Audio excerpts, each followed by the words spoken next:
Hey everybody, want to check in on the Carolina Panthers. Want to talk quickly about DJ Moore. I know draft season's coming up, and Moore's kind of this year 3 guy looking to make that next jump into the tier 1, maybe even a top 10 wide receiver. Just want to talk about some of the things that changed in the offseason, the reason why I'm not that high on him necessarily in the 3rd round. Probably more of a 4th round pick for me, but here's why. So last season, the Carolina Panthers were 2nd in the NFL in pass attempts. They had a boatload of volume. They were one of only 4 teams with at least 700 dropbacks. So they threw a lot. And now you're bringing in a new coaching staff. Now Joe Brady, obviously a lot of excitement, the passing game coordinator from the LSU Tigers. Just something to note about Joe Brady.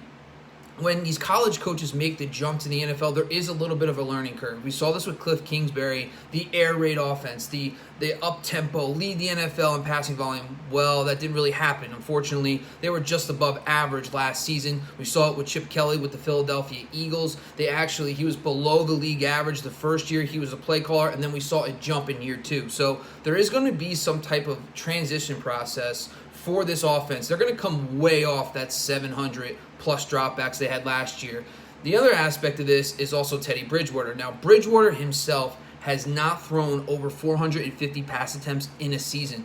They were well over 600 last year. I think it was about 630 for the season. So that's another key factor. You're looking at anywhere from 100 to maybe 125 less attempts because of the move from Teddy Bridgewater, but also the volume is going to be coming down to transition to a new offensive coordinator.